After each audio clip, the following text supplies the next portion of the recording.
തിരുവനന്തപുരം വെടിവെച്ചാൻ കോവിലിൽ ഇന്നലെ രാത്രി 9 മണിക്ക് ശേഷമാണ് എനിക്ക് പിന്നിൽ കാണുന്ന ഈ സ്ഥലത്ത് യുവാക്കൾ തമ്മിൽ വാക്തർക്കവും സംഘർഷവും ഉണ്ടാകുന്നതും അതുമൂലം 18 വയസ്സുകാരനായിട്ടുള്ള കാക്കാമൂല സ്വദേശി ശിവസൂര്യയ്ക്ക് സ്വന്തം ജീവൻ നഷ്ടമാകുന്നത് നമുക്ക് ഈ ദൃശ്യങ്ങളിൽ കാണാം. ഇവിടെ ഒരു അടിപിടി നടന്നതിൻ്റേതായിട്ടുള്ള ലക്ഷണങ്ങളൊക്കെ തന്നെ കാണാം. ഒരു 5 അംഗ സംഘം ബൈക്കിൽ രാത്രി ഒരു 9 മണിക്ക് ശേഷം ഇവിടേക്ക് എത്തുകയായിരുന്നു.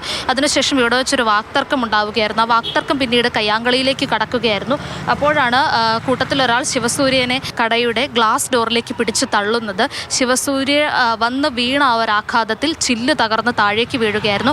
ആ കുപ്പിച്ചില്ലുകൾ ശരീരത്തിൽ കുത്തിക്കയറി ആണ് ശിവസൂര്യയ്ക്ക് ജീവൻ നഷ്ടമാകുന്നത്. പെട്ടെന്ന് തന്നെ വീണ ഉടനെ തന്നെ ശിവസൂര്യ ചാടി എഴുന്നേറ്റ് മുൻപോട്ട് നടക്കാൻ ശ്രമിച്ചെങ്കിലും കുഴഞ്ഞ് ബോധരഹിതനായിട്ട് മുൻപോട്ട് വീഴുകയായിരുന്നു. കൂടെ ഉണ്ടായിരുന്ന ആളുകൾക്കും 18നും 20നും വയസ്സിനിടയിൽ തന്നെയായിരുന്നു പ്രായം. പരിഭ്രാന്തിയിലായിരുന്ന അവർ തന്നെയാണ് പെട്ടെന്ന് ശിവസൂര്യനെ ബൈക്കിൽ ആശുപത്രിയിലേക്ക് എത്തിച്ചത്. തൊട്ടടുത്ത് സ്വകാര്യ ആശുപത്രിയിൽ ആദ്യം എത്തിച്ചു. അവിടെ നിന്ന് തിരുവനന്തപുരം മെഡിക്കൽ കോളേജ് ആശുപത്രിയിലേക്കും എത്തിച്ചെങ്കിലും ശിവസൂര്യയുടെ ജീവൻ രക്ഷിക്കാനായില്ല. 18 വയസ്സ് മാത്രമാണ് ഇയാൾക്ക് പ്രായം. +2 പഠനം കഴിഞ്ഞു നിൽക്കുകയായിരുന്നു ശിവസൂര്യ.